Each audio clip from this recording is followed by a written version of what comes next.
Uttar Pradesh education company physics वाला PW ने अपनी छात्रा वैभवी टंडन की शानदार सफलता का जश्न मनाया। उन्होंने सीबीएसई 10वीं बोर्ड परीक्षा 2025 में 99.2% 500 में से 496 अंक हासिल किए हैं। उत्तर प्रदेश के कन्नौज के रहने वाली वैभवी ने 2 विषयों में 100 में से 100 अंक प्राप्त किए, जबकि हिंदी और सामाजिक विज्ञान में 99 अंक हासिल किए हैं। वैभवी अपने माता पिता के साथ कन्नौज में रहती है। उसके पिता वकील हैं और माता एक गृहिणी है। वैभवी ने बताया कि उसने एक नियमित पढ़ाई का रूटीन अपनाया, कॉन्सेप्ट को गहराई से समझने पर ध्यान दिया। आपके परिवार के साथ साथ पूरे जिले का नाम रोशन किया, क्या आप कहेंगे इस पर?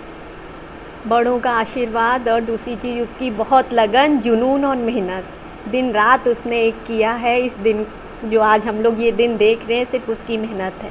आज क्या दिन? हम हमेशा पॉजिटिव रहें। जिस तरीके से उसने 9th से अपनी लगन स्टार्ट की थी आज के दिन के लिए, वो हमें कहीं ना कहीं बिल्कुल पॉजिटिव फीलिंग थी कि ये दिन ज़रूर आएगा, वो अपना कन्नौज का नाम रोशन करेगी। सर इस टाइम ये जेपीएस में है और क्लास 10th का ही बोर्ड का एग्ज़ाम दिया है और अच्छा करके दिखाया। 99.2% आया है सर, और थ्रू आउट खैर ये बिल्कुल एकदम फर्स्ट क्लास रही है। मैम स्कूल तो रहती है बिल्डिंग एक न्यू बच्चों की, दूसरा मैम ने तो जो कर दिखाया है उसके लिए तो थैंक भी कहना एक बहुत छोटा शब्द लगेगा, तो उसके लिए सारा श्रेय बाकी उसकी मेहनत है। मेरा नाम समृद्धि है। मैं फ़िज़िक्स वाला में वैभवी को उड़ान बैच में बायोलॉजी पढ़ाती थी। वैभवी हमारी उड़ान बैच की स्टूडेंट थी। उड़ान बैच हमारा प्योरली ऑनलाइन बैच है जो कि सभी सब्जेक्ट्स को पढ़ाता है। तो उसी बैच में वैभवी एनरोल्ड थी। थ्रू आउट द ईयर उन्होंने हमारे उड़ान बैच से पढ़ाई करी और वैभवी का रिज़ल्ट ही बता रहा है कि उन्होंने कितना अच्छा परफॉर्म किया है और इतना अच्छा स्कोर उन्होंने जो अचीव किया है 496 आउट ऑफ 500। इसकी वजह से वैभवी ने अपनी फैमिली को तो प्राउड फील कराया ही है और पूरी की पूरी जो पीडब्ल्यू की फैमिली है उसको भी बहुत ही प्राउड फील कराया है। ये हमारे लिए एक बहुत ही प्राउड मोमेंट है क्योंकि लोगों का कहीं ना कहीं ये सोच थी कि ऑनलाइन पढ़ाई कर बच्चे डिस्ट्रैक्ट होते हैं, वो रिज़ल्ट नहीं ला सकते। बट वैभवी के रिज़ल्ट ने सबको गलत प्रूफ कर दिया है कि अगर बच्चा डेडिकेटेडली पढ़ाई करता है, सीरियस होकर पढ़ाई करता है, तो ऑनलाइन बैच के थ्रू भी बहुत अच्छा रिज़ल्ट पाया जा सकता है। और रिज़ल्ट नहीं, डिस्ट्रिक्ट नहीं, उसने पूरे देश में अपना नाम रोशन करके पीडब्ल्यू का नाम रोशन किया है। देखिए, आपका पढ़ाई से मन इसलिए हटता है क्योंकि आप पढ़ाई को बोरिंग समझते हैं और मुझे लगता है इसमें बच्चों की गलती नहीं है, यहाँ पे टीचर्स गलत हैं जो बच्चों के लिए पढ़ाई को इंटरेस्टिंग ही नहीं बना पा रहे हैं। अगर हम अच्छे नीयत से बच्चों की भलाई चाहते हैं, अगर हम चाहते हैं बच्चे आगे बढ़े, तो मुझे लगता है ये टीचर्स की जिम्मेदारी है कि थोड़ी पीड़ा उठानी पड़ेगी कि हमें बदलते हुए दौर में अपने टीचिंग मेथड को बदलना होगा। क्योंकि वो ज़माना गया जब मास्टर जी आते थे बोर्ड पे लिखकर चले जाते थे, अब ये ऑनलाइन का ज़माना है, तो अब टीचर्स को भी बदलना होगा क्योंकि बच्चे अब पुराने नहीं रहे, बच्चे भी अब बदल चुके हैं।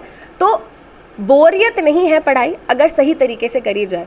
और कभी ना कभी आपको इस बात को समझना होगा, आपको हार्डवर्क करना पड़ेगा, चाहे पढ़ाई के लिए हो। आप जीवन में कुछ भी करेंगे, उतार चढ़ाव आएंगे और हार्डवर्क ही आपको काम आएगा। उनके लिए यही संदेश है बेटा कि क्लास 10वीं हो या क्लास 12वीं हो, ये जो परीक्षा में आप अच्छा नहीं परफॉर्म कर पाए, ये मार्क्स आपकी लाइफ को डिफाइन नहीं करते हैं।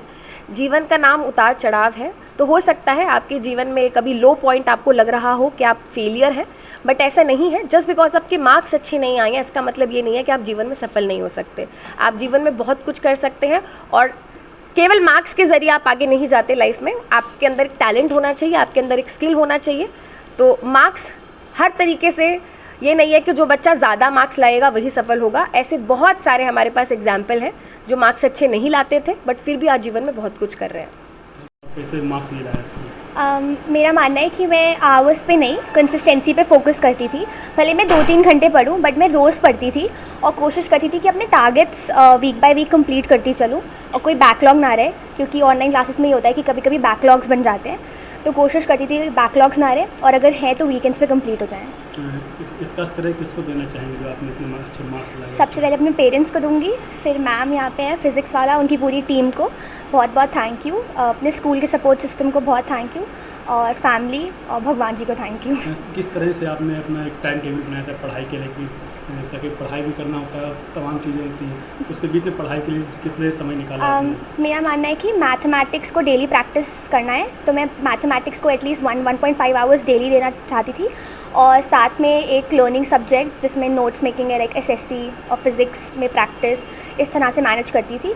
और कोशिश करती थी कि सब कुछ इंटीग्रेटेड रहे, लैंग्वेजेस सब्जेक्ट भी ना छूटे, और मेरे पास कंप्यूटर्स भी था तो उसको भी इंटीग्रेट करने की कोशिश करती थी, स्पेशली वीकेंड्स पे। भविष्य में क्या बनना चाहेंगे?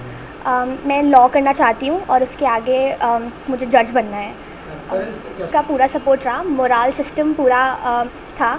मैं बहुत पेसिमिस्टिक हो जाती थी बीच बीच में, कभी नकारात्मक अगर सोचती थी तो मेरी मम्मा मुझे बहुत सपोर्ट करती थी। पापा मेरे बहुत ही कूल हैं, कभी कोई प्रेशर नहीं डाला किसी भी चीज़ का, मार्क्स का या किसी भी चीज़ का, कभी कंपैरिजन नहीं किया, तो ये अपने आप में एक बहुत बड़ा सपोर्ट था मेरे लिए। अब और बच्चों के लिए क्या? मैं कहूँगी आप सब लोग मन लगा के अच्छे से पढ़िए, पढ़ाई कोई बोझ नहीं है, आप लोग बहुत प्रिविलेज्ड हैं कि आप सबको पढ़ने का मौका मिल रहा है, कुछ नया सीखने का मौका मिल रहा है, तो आप लोग मन लगा के पढ़ाई करें और वो करिए जो आपको पसंद है। स्पेशली आप अपना टारगेट सेट करिए, उसके तरफ हार्ड वर्क करिए, and you will get what you want. आप ऑनेस्टी रखिए, आपका इंटेंट प्योर होना चाहिए, आपको सब मिल